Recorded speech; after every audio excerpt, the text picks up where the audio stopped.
Alfredo Romero, director presidente del Foro Penal, bienvenido a Cambio 16.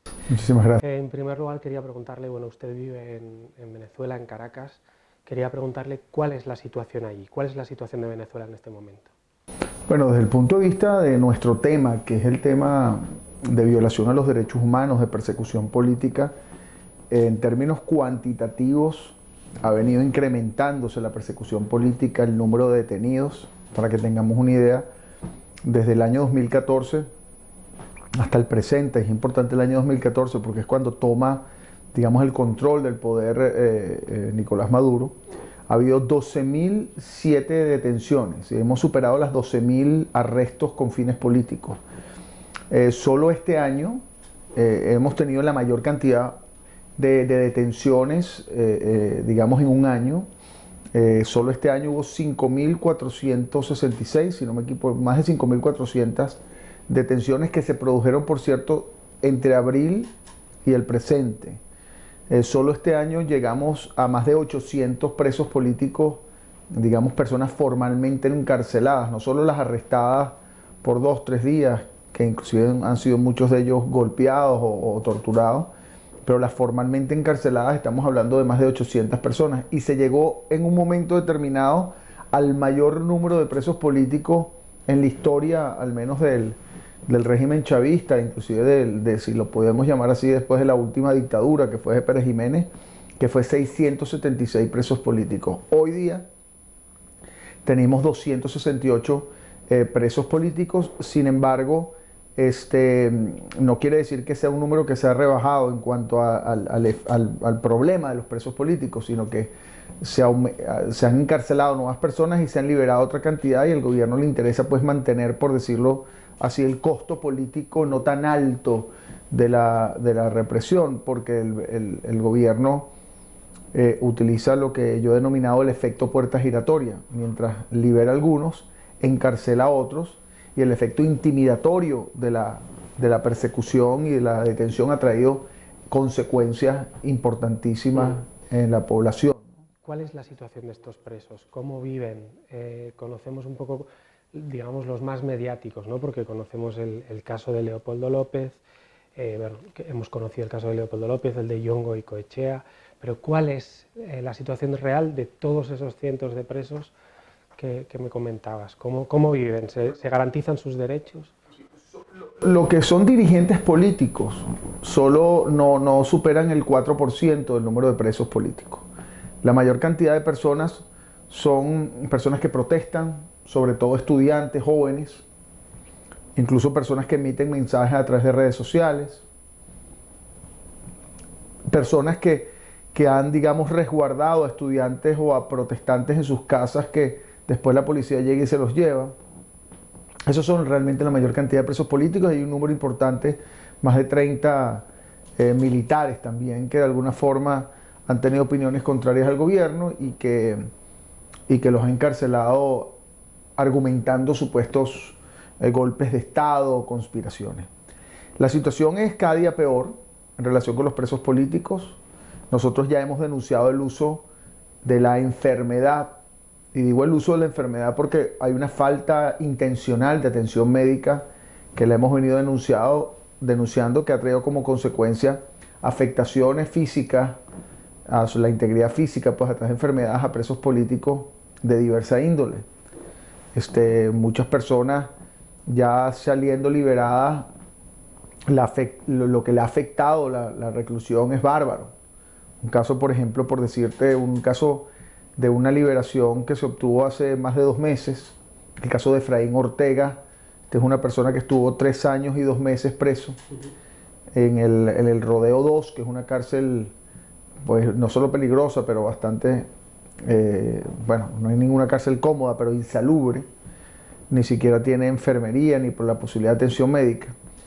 Y él, en virtud de las torturas y de la situación en que se encontraba en un momento determinado, que lo mantuvieron parado, no solo podía arrodillarse y pararse por aproximadamente unos 2 meses, 3 meses, le salieron 12 trombosis en la pierna derecha. Trombosis, pues, que se le corta la circulación, y tenía, pues, la pierna que parecía un monstruo, ¿no?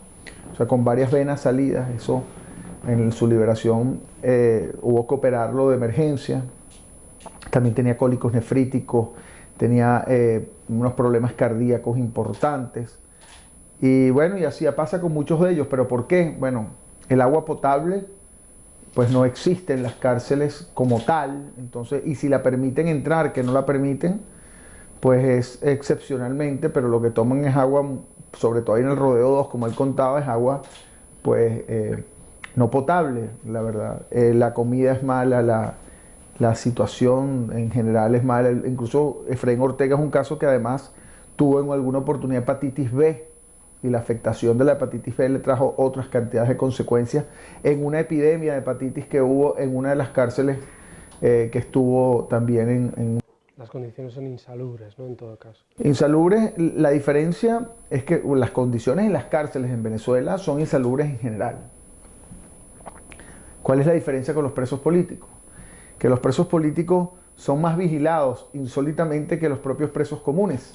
Si los presos políticos que están allí injustamente detenidos sin cometer ningún delito están más vigilados que aquellos presos que han cometido delitos y que son considerados como criminales muy peligrosos.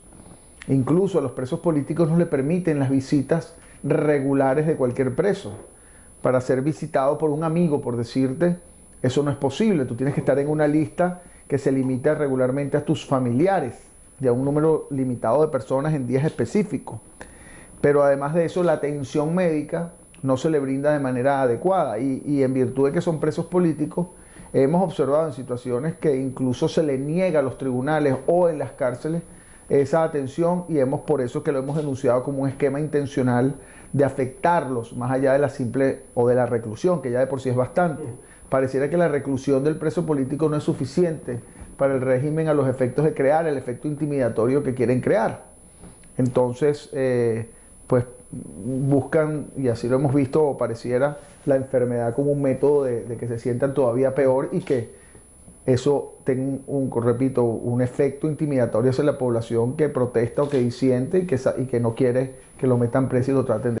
¿Qué hacéis desde el Foro Penal para mejorar esta situación? ¿Qué es lo que hacéis? El Foro Penal es la organización más grande en Venezuela, son más de 4.000 activistas, incorporados por más de 200 abogados. Y nuestro trabajo es incrementar el costo político de la represión, el costo político del preso político, del detenido político, de los asesinados políticos, de los torturados.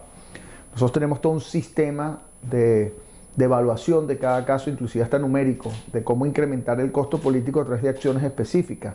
Y no solo es la asistencia legal, que lo hacemos, pero la asistencia legal ha pasado a ser, en términos efectivos, un número muy pequeño en comparación con todas las acciones que debemos realizar. Entonces, para nosotros incrementar el costo político hacia el gobierno y obtener liberaciones, tenemos que sensibilizar a la población nacional e internacional sobre la situación que se vive en cuanto a los presos políticos y represión en Venezuela. Que no les salga gratis, ¿no? Entiendo que cuando te refieres a incrementar el coste político, te refieres a eso. Al costo, sí. A que la ciudadanía lo perciba, ¿no? Y lo castigue. Bueno, tan sencillo como que si el Foro Penal no existiese, no se supiese el número de presos políticos al día de hoy ni el número de personas detenidas. Nosotros es la única organización que tiene un registro, por decirlo sofisticado, de todas las detenciones, al menos desde el año 2014 de manera detallada. Quiero decir, lugar de detención, nombre, edad, profesión, y la tenemos bien sofisticado. Y eso ha servido para nosotros poder publicar y decir qué es lo que está ocurriendo, y eso en definitiva le hace al gobierno más difícil mantener a personas presas por mucho tiempo y encarcelar a más personas. Si no existiésemos el día de hoy nosotros, repito, no se supiese el número de presos ni quiénes son, y evidentemente al gobierno no le interesara, no tendría ningún interés de liberarlos porque el efecto intimidatorio subsiste, pero el costo para el gobierno de tener un preso no es ninguno porque nadie supiese que están ahí presos. Y bueno, quería preguntarte también, no sé si te parece, el año pasado se inició una especie de negociación entre el gobierno y la oposición. No sé si te parece que en esa negociación se dejó ciertamente de lado a esos presos políticos y no se les tuvo lo suficientemente en cuenta. No sé cómo lo ves. Bueno, nosotros particularmente desde el Foro Penal hemos sido muy críticos en cuanto a estos procesos de diálogo o negociación, sobre todo cuando los objetivos no son claramente definidos dentro de una negociación. Una negociación tiene que tener dos partes, donde uno obtiene beneficios y la otra también, y donde una digamos, se desprende de algo y la otra también. Aquí lo que está ocurriendo es que el gobierno no se desprende de nada y obtiene beneficios. ¿Cuál es el beneficio concreto? La extensión de la penuria para los venezolanos y la extensión y la debilitación del costo. Es decir, el gobierno cuando dialoga y se sienta, sobre todo internacionalmente, lo que presenta es que está supuestamente digamos, bajando el nivel represivo, bajando el nivel de control y hablando con una oposición. Y la verdad es que es una simple apariencia como todo, una simple fachada para pedir más tiempo, para que sirva de más tiempo y para que, por ejemplo, los presos políticos no tengan el costo que van teniendo cuando la presión es cada día más fuerte. Se le hace más difícil al mundo, a la comunidad internacional, presionar y exigir, por ejemplo, liberación de presos, cuando la propia oposición o parte de ella o aquella que al gobierno le conviene, porque hay que entender que hay una oposición conveniente para el gobierno y una oposición que el gobierno no acepta. Entonces esta oposición que el gobierno acepta se presenta como la representante del país e internacionalmente dice, bueno, ¿para qué voy a yo presionar por la liberación de un preso si ya esta oposición está negociando la liberación de ellos? Pero entonces hay un punto reciente, ¿por qué nosotros nos opusimos a estas negociaciones en lo que respecta a nuestro tema, que es el tema de los presos políticos, a las recientes que se llevaron a cabo, se están llevando a cabo con unas extensiones inexplicables en República Dominicana? Porque incorporaron dentro de las negociaciones a los presos políticos como punto de negociación. Y eso es lo peor que puede ocurrir para un preso político, incorporarlo en una agenda de negociación. ¿Por qué? Porque cuando tú trabajas como organización de derechos humanos en el incremento del costo político, cuando haces internacionalmente saber que existen presos políticos, el gobierno empieza a reducirlos a los efectos, como decía, a los efectos de que el efecto puerta giratoria le funcione, pero el número de presos en un momento determinado sea menor. El gobierno venía reduciendo, y eso lo explico yo matemáticamente. En julio había 676 presos políticos, hoy hay 268. Ha venido ocurriendo una reducción y el gobierno le interesa llegar a un número que no sea tan alto y que sea más o menos el número promedio que anteriormente existía. Curiosamente, y tal que como lo veníamos advirtiendo, nosotros dijimos, bueno, curiosamente quiero decir, tal como lo íbamos advirtiendo, el diálogo ha traído como consecuencia que se paren las liberaciones. ¿Y por qué es eso? Nosotros dijimos un primer día, cuando se plantearon esas negociaciones y lo pusimos por escrito, exijan la liberación de presos políticos como precondición, no como condición de una negociación. ¿Por qué? Porque así el gobierno tiene que liberarlos y no lo coloca como un punto de negociación. ¿Para qué? Para entonces obtener beneficios con la liberación de presos, que es lo que siempre ha hecho. No puede obtenerse beneficio con la liberación de presos porque en definitiva el gobierno los utiliza como rehenes. Entonces exige la liberación y luego te sienta. Pero así no ocurrió. Y tan es así que todo el proceso de liberaciones que veníamos trabajando, impulsando y que vimos efectivamente que así venía ocurriendo por parte del gobierno, que es el que puede liberar y es el que puede encarcelar, se detuvo con el diálogo que se estaba llevando a cabo. Precisamente sobre este diálogo que se está llevando a cabo ahora, en estos momentos, en República Dominicana, que se ha llevado a cabo en las últimas semanas, ¿cómo ves el papel de mediadores internacionales como el señor Rodríguez Zapatero? Bueno, el caso de Zapatero es un caso, debo decirlo, ejemplo de cómo se utiliza el preso político para decir internacionalmente que ha habido éxitos y que es mentira. Cuando Rodríguez Zapatero, fíjate, yo lo hemos dicho sin que eso merite una crítica directa o personal hacia él. No sé si es por ingenuidad o por intención de Rodríguez Zapatero de hacer ver que se están logrando cosas positivas cuando es absolutamente mentira. El diálogo no ha logrado nada, absolutamente nada positivo para Venezuela hasta ahora, porque no se trabaja con objetivos específicos, no se incorpora a toda la sociedad representativa de Venezuela, ni a los sectores políticos ni a los sectores sociales, por un lado. Y por otro lado, se engañan a las personas en cuanto a los presos políticos, señalando que la mediación, particularmente de Zapatero, ha logrado liberación de presos, cuando en términos matemáticos es mentira. Entonces, daré un ejemplo, y ustedes los pueden encontrar en la prensa. En una oportunidad, Zapatero cantó victoria y se hizo ver ante el mundo entero que él había logrado la liberación de dos personas, que fueron Francisco Márquez, un dirigente de Voluntad Popular, y Gabriel San Miguel, un venezolano con ciudadanía española. que él logró, según él negoció, logró la liberación y uno salió a España y otro salió a los Estados Unidos. Bueno, efectivamente, o probablemente esa liberación se logró por lo que él habló, pero el punto no es ese. El mismo día que Pancho, por hablar del caso de Francisco Márquez, fue liberado del helicoide, en una celda en el helicoide, ese mismo día, a esa misma celda, en el mismo helicoide, entró otro individuo que se llama José Vicente García, también del mismo partido, que es concejal del estado Táchira. Es el tema del juego del efecto puerta giratoria. Cada vez que Zapatero llegaba, se veía claramente que el incremento de presos políticos, en el momento que estaba, bajaban un poco, pero cuando se iba, suben más el número de presos.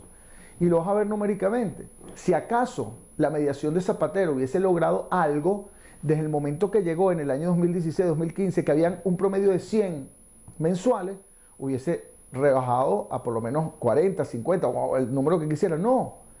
El promedio ha subido hasta llegar al monto más alto de presos políticos hace 4 meses, que fue 676. Es decir, desde que llegó Zapatero, el número de presos políticos ha incrementado de manera notable, más que disminuido, en términos de acumulación de presos. Y el número de detenciones ha incrementado de manera exagerada desde que Zapatero comenzó a mediar en Venezuela. Lo que quiere decir es que o hay una mediación ineficiente o hay intencionalmente un intento de aparentar una mediación y un diálogo para que el gobierno simplemente se salga con las suyas y continúe con su esquema intimidatorio de represión y de persecución política. ¿Qué dirigentes, qué organismos podrían tener un papel más activo? Nosotros exigimos claramente, porque era evidente, 2 personas fundamentales en cualquier proceso de diálogo. Nosotros dijimos que como foro penal, organización más representativa de los presos políticos y quizás más grande en el país, que nos consultaron bastante, nacional e internacionalmente, nosotros exigíamos 3 cosas. Uno, que se exigiera la liberación de presos políticos como condición previa, y 2 personas fundamentales, que todavía nadie me ha explicado por qué no las ha incorporado. Luis Almagro, secretario general de la OEA, y el alto comisionado de los derechos humanos de la ONU. ¿Por qué Luis Almagro? Bueno, Luis Almagro, secretario general de la OEA, porque es el secretario de la Organización de Estados Americanos, donde está Venezuela. Y lo es, por un lado. ¿Y por qué el alto comisionado de los derechos humanos? Porque es el máximo representante de los derechos humanos del mundo. Y ya tienen informes sobre Venezuela, han conocido la situación de Venezuela y tienen las suficientes herramientas como para que efectivamente se lleve un proceso de diálogo y de mediación. Nadie, ni en la oposición, ni en el gobierno, ni en ningún lado, nos han podido explicar por qué estas 2 personas no están allí. Y algunas respuestas vienen un poco, digamos, en los pasillos, por debajo de las mesas, y nos dicen, no, es que el gobierno no aceptaría a ellos 2. Ah, bueno, entonces no es un diálogo. Entonces lo que estamos me explica más aún lo que he venido diciendo, no es un diálogo, es una fórmula que el gobierno utiliza para fortalecerse en el poder, instaurarse, legitimarse y debilitar la presión internacional, que debería unificarse en criterios que ya se han venido trabajando de una manera formal y clara, como en la ONU y en la Organización de Estados Americanos. ¿Cómo veis la postura del alcalde Ledezma? Bueno, esa huida, salida del país y su llegada a España. Bueno, yo no puedo criticar, a mí me gustaría pues evidentemente que los procesos judiciales en Venezuela se llevaran de manera transparente, de manera justa, pero ya también hemos dicho que los procesos judiciales en Venezuela no son justos ni transparentes y son controlados por el Ejecutivo. Hemos venido denunciando que el sistema judicial, además esa es la fórmula esencial del control de poder, fue en el sistema judicial, y lo es. Esa ha sido la estrategia, el método que incluso hemos estudiado con detalle. Es que el sistema judicial funciona como arma de persecución política. Entonces, que una persona tome la decisión de huir, pues evidentemente lo han hecho muchas personas porque saben perfectamente que el sistema es totalmente persecutorio injustamente, o sea, el objetivo de perseguir con fines políticos. Y bueno, yo creo que Ledezma es una persona que es un representante de oposición muy importante en el país, y que hay que oír su planteamiento, su opinión, y hay que oírlo bastante bien, con bastante detalle. Recién llegado a España, él comentaba que él decía, Maduro, prepárate porque vas a escuchar a la oposición que está fuera de Venezuela. ¿Crees que es más factible la unidad de la oposición fuera de Venezuela que la unidad de la oposición dentro de Venezuela? Bueno, como unidad sincera fuera de Venezuela es más posible, no sé si factible, porque dentro de Venezuela estamos un país totalmente secuestrado. Es decir, tenemos a factores de oposición secuestrados, por decir, ¿cómo podemos pensar que Leopoldo López tiene una opinión, digamos, libre cuando está encarcelado? ¿Cómo podemos pensar que Leopoldo López o el partido que él dirige tiene una actuación libre, digamos, sin restricciones y sin amenazas en un proceso, por decirte, de conversaciones con el gobierno, cuando Leopoldo está amenazado de que si hace algo que al gobierno no le gusta, lo vuelven a llevar al lugar de reclusión donde se encontraba, donde él mismo ha señalado que ha sido torturado? Entonces, en lo que respecta a Venezuela, no es que sea más factible o no. En Venezuela estamos un país totalmente controlado, secuestrado, restringido, donde es el gobierno el que decide quién participa en política y quién no. Es el gobierno quien decide quién está habilitado políticamente para participar en política y quién no. Y es el gobierno que decide quién está preso y quién está libre. Y es el gobierno que decide que quien está libre, porque él decidió dejarlo libre y no meterlo preso, es aquel que puede participar, por ejemplo, en un proceso de diálogo. Con esto te quiero decir, ¿cómo puedes unificar a una oposición en Venezuela cuando el gobierno tiene unos encarcelados, tienes otros obligatoriamente forzados al exilio y tienes otros que al gobierno le conviene tenerlos como oposición? Entonces no hay una unificación en ese sentido, es irreal. Ahora, que haya oposición afuera y adentro que de alguna manera puedan conciliar con criterio, es evidentemente claro, pero repito, desde adentro, todo aquel que emita opiniones contrarias al gobierno, no solo dirigentes de oposición, sino cualquier persona, tiene el temor fundado de que va a ser preso. Y es donde entramos el tema de la situación de Venezuela, que es mucho más allá, las personas que se van, por ejemplo, es mucho más allá de que se van porque no quieren vivir en el país o porque tienen problemas sociales económicos. Temor fundado en la gran mayoría de los venezolanos de que en cualquier momento pueden ser encarcelados si ejercen sus derechos democráticos. Acabo de leer en El País que Maduro también ha dado el primer paso como para ilegalizar los partidos políticos. No sé si sabes algo de esto.